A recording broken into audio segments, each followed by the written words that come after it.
Good morning mga ka-idol! May bago na naman tayong tutorial ngayon. Bagong-bago tong Asahi. Orbit pa natin mga ka-idol. Pero ang problema nito, hindi umiikot pag nasa ceiling na.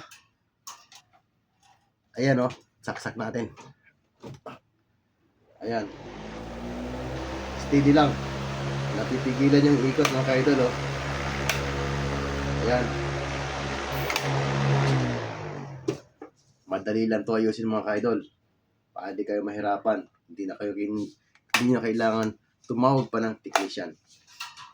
Una, makikita nyo itong parang hairpin dito yung lock. Ipindutin nyo lang yan tapos pindutin natin to at hilahin. Tulak. Kuha tayo ng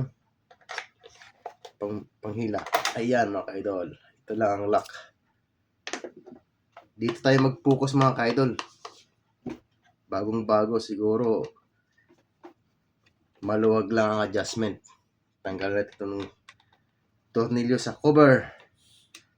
Kahit hindi technician mga ka-idol, kayang-kaya lang buklasin to. Sayang din yung pera nyo pag nagpa-repair. Ayan mga ka-idol, oh. Yun naman. Ayan, yan, naiikot nga, oh, maluwag. Kayang ikutin, dapat hindi naiikot ang mga ka-idol, eh. Huwag na kayong patumpik-tumpik mga ka-idol. Nakita nyo itong 4 na screw na to. Isa sa baba, ito, isa, dalawa, tapos dalawa sa taas. Luwagan lang natin yan. Kasi bago eh. Wala ka namang kasira-sira. Siguro to. Luwagan natin to.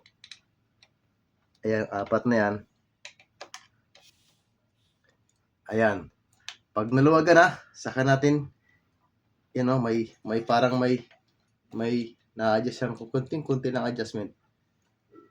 I-diin natin pahigpit pag ganito mga ka-idol para dumiin yung gear doon sa bushing niya.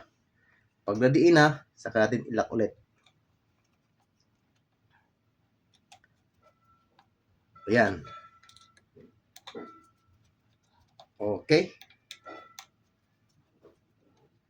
Ayan. O, tapos na ang problema mga ka-idol. Hindi naman na mapigilan to. Saksak natin.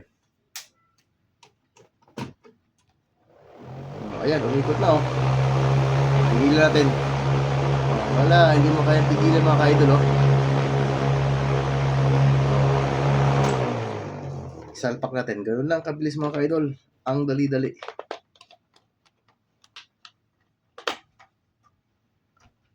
Salpak natin. Dalawang tornilyo lang tapos luwagan yung 4 tapos higpitan lang pag ang pag-adjust. Ayan oh. Tapos ikabit na natin tong may ikot-ikot niya. Yung hairpin na lock.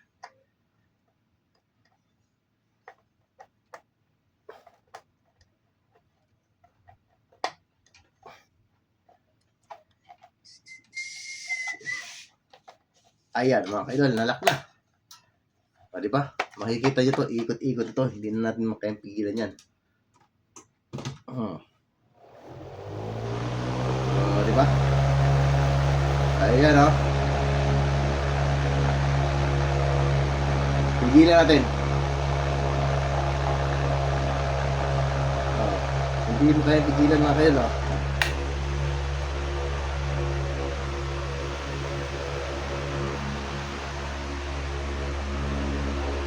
Yan, sarap.